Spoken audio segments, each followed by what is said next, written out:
In the United States, since the beginning of 2025, every morning, long lines of immigrants line up in front of law offices, their faces filled with fear. No one wants to witness this scene, but perhaps it has become a harsh reality. Immigration and Customs Enforcement, ICE, raids have skyrocketed since the Trump administration took office for the second time, setting a goal of deporting 1 million people in the first year. The Department of Homeland Security told The Guardian that since the start of President Trump's second term, they have arrested more than 236,000 illegal immigrants and deported more than 207,000. We heard about some stories from a 2-year-old McKinley's Antonella who was held in El Paso while her mother was deported to Venezuela, to the children in Houston who lived in fear that their parents could disappear at any moment. In today's video, we will enter their story, where the American dream was shattered in the whirlwind of deportation. In the first half of 2025, Americans are facing a harsh reality. The Trump administration has issued a series of executive orders mobilizing the military, federal, and local police to carry out deportations. Since January, ICE has arrested more than 32,000 people in 50 days. This is spreading fear, making many undocumented immigrant families avoid hospitals and schools, hide from public life, and even give up their jobs. More than 50% of Americans, according to a Marist survey, believe that ICE raids have gone too far, although some support them for border security. One of the most unforgettable stories is that of Mike Lee's Antonella Espinoza Bernal, a 2-year-old girl who was held in U.S. detention after her mother was deported to Venezuela around April 2025. When the girl's mother, Yorlee Bernal, arrived in the Venezuelan capital after being deported from the U.S., the first call she made was a video call to her mother, Raida Inquiarta. The first thing she asked when her mother picked up the phone was, "Where is she? Where is she?" But the answer she got was a shake of the head and a sob from the other end of the phone. Bernal told her mother that, despite signing a deportation agreement with her 2-year-old daughter, U.S. officials refused to let her reunite with her before handcuffing her hands, feet, and waist and forcing her onto a deportation flight back to her home country. The girl's father, Maikre Espinosa Escalona, had also disappeared from family life when he was sent to a super jail in El Salvador a month earlier. The only family she had left after her father's arrest in the U.S. was her mother, but she was also detained by Immigration and Customs Enforcement, ICE, until she was abruptly deported. By that time, 2-year-old Michaelis Antonella was in a precarious situation. She was being held in a government facility in El Paso, without a deportation order or clear immigration status. "If you deport parents quickly, it leads to separation," said Michelle Brain, executive director of the immigration nonprofit Together and Free and a former director of the Department of Homeland Security's Family Reunification Task Force under former President Joe Biden.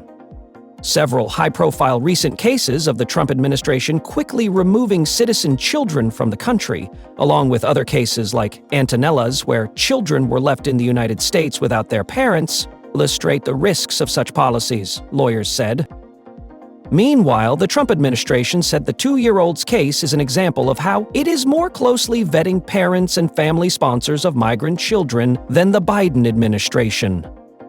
Department of Health and Human Service, DHS, said in a public statement that the previous administration allowed many unaccompanied children to be placed with sponsors who were actually smugglers and sex traffickers, adding that the Trump administration has reunited more than 5,000 unaccompanied children with relatives or safe guardians. DHS alleged that Espina, the father, was a lieutenant in the Venezuela-based Tren de Aragua criminal organization who oversaw murders and ran a torture house, and that Bernal oversaw the recruitment of young women for drug trafficking and prostitution. The Trump administration said it was not deporting the girl and her mother because of the child's safety and well-being. A senior DHS official said in a public statement, "We will not allow this child to be abused and continue to engage in criminal activities that endanger his safety." But the agency did not provide evidence supporting the Trendaragua allegations to the couple's attorneys and did not provide evidence at the Washington Post's request. In the face of fierce opposition from the community, media, and condemnation, that Venezuela considered it a kidnapping. On May 14, 2025, Maiquiles Antonella Espinosa Bernal, 2 years old, was reunited with her mother in Venezuela after being separated from her parents for nearly a month in the United States. She was brought back to Caracas on a repatriation flight with more than 220 other immigrants. After being held in the U.S. foster care system, the incident caused outrage in Venezuela, with protests denouncing the U.S. for kidnapping the child.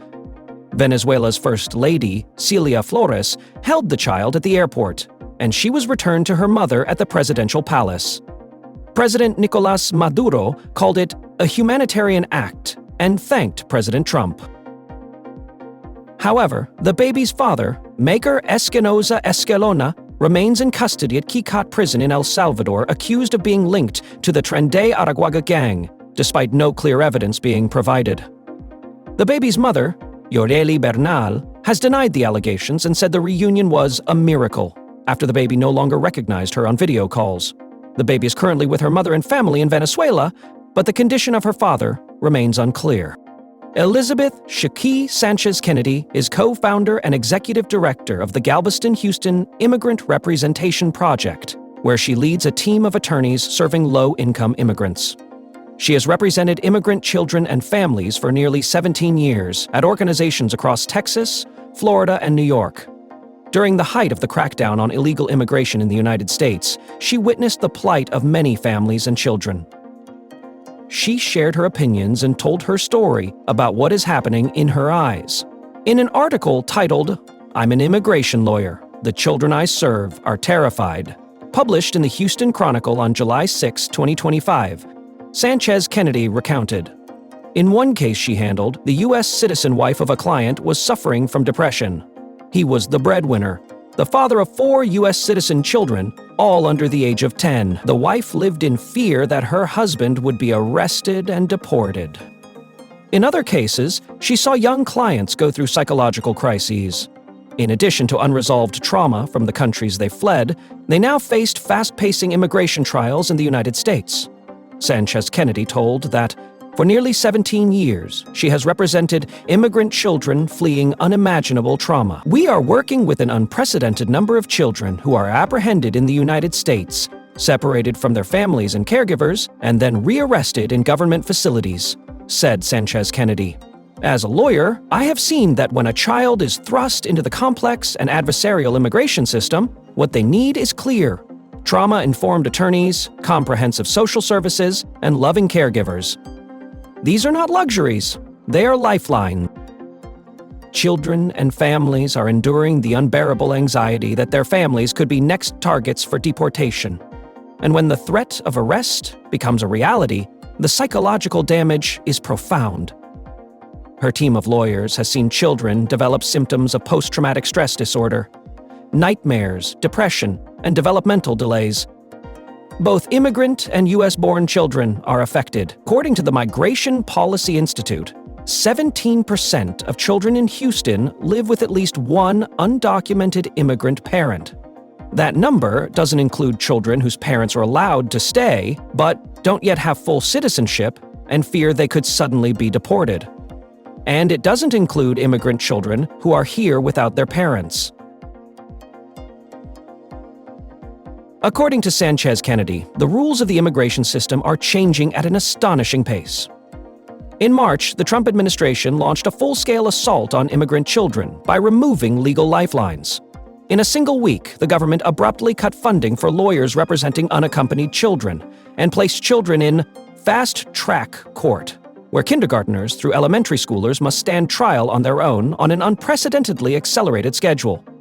Federal juvenile detention facilities have raised their release requirements, making it nearly impossible for parents to bail their children out of custody.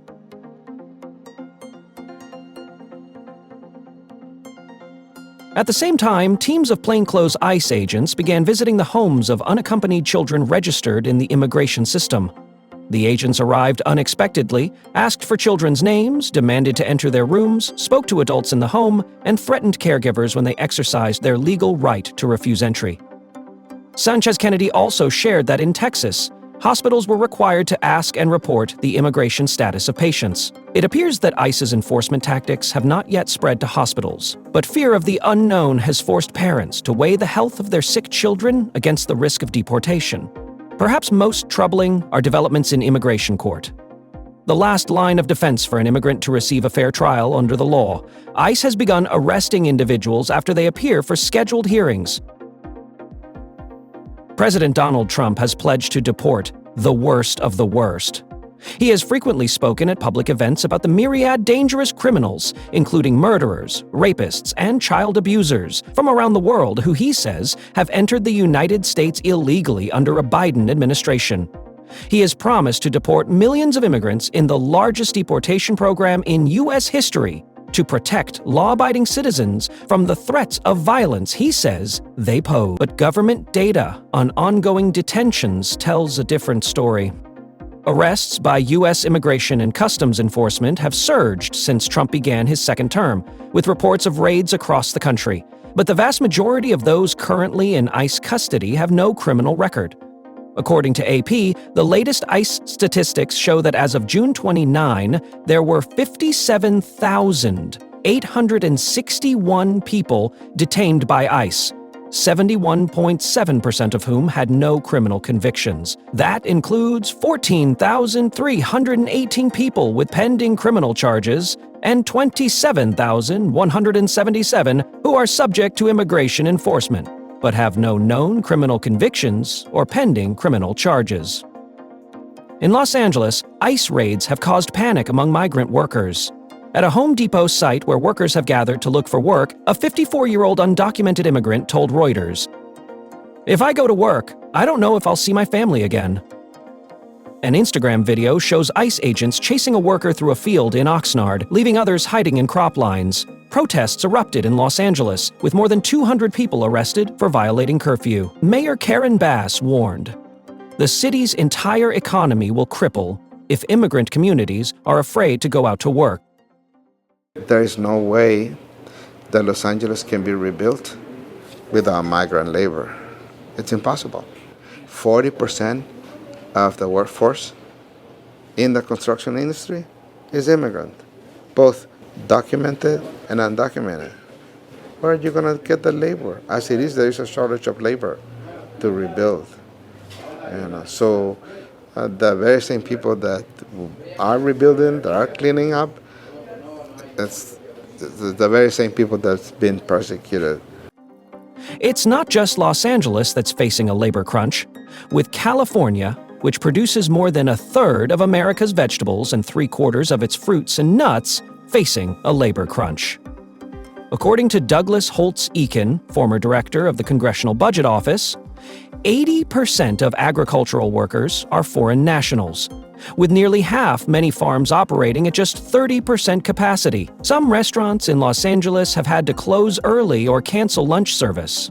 Native Americans aren't filling the labor gap, as they're less likely to do heavy work like picking fruit. Bernard Yaros, chief U.S. economist at Oxford Economics, a non-sectarian global economic consultancy, said in a report published June 26 that native-born workers tend to underfill the gaps left by departing immigrants. Illegal immigrants tend to do different jobs than native-born people.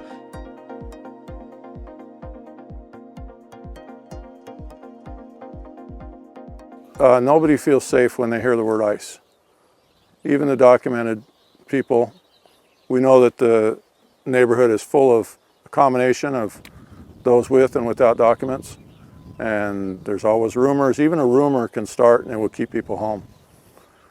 So it affects everything that we do. Ahorita es el que tiene más monte.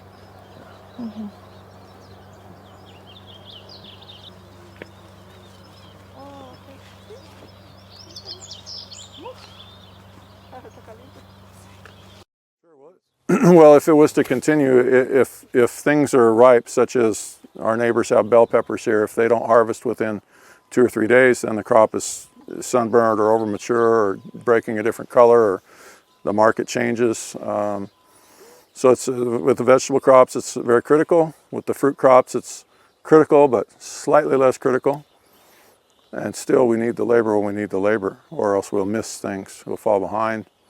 And the investment's already put in months, sometimes years ago. Despite the overwhelming fear, California communities are finding ways to cope. Organizations like the United Farm Workers are supporting workers with legal advice and emergency financial assistance. Some farmers are using technology, like Farmanaut's crop monitoring system, to reduce their reliance on manual labor. But the question remains: how do we balance immigration enforcement with the need to maintain the food supply chain? California's story is a reminder that behind the policies are people and communities that are deeply impacted. In many ways, the stories of children like Michaela Santanella, separated from their parents for short periods of time, or immigrant communities facing sudden regulatory changes, raise questions about how the immigration system works and how it affects modern American society. Regardless of which side of the debate you take, the fact is that thousands of people are still turning to legal, humanitarian, and community organizations for support. The story of immigration in the United States is therefore not just a matter of policy. It is also a story of people, with different circumstances, choices, and efforts in a changing context.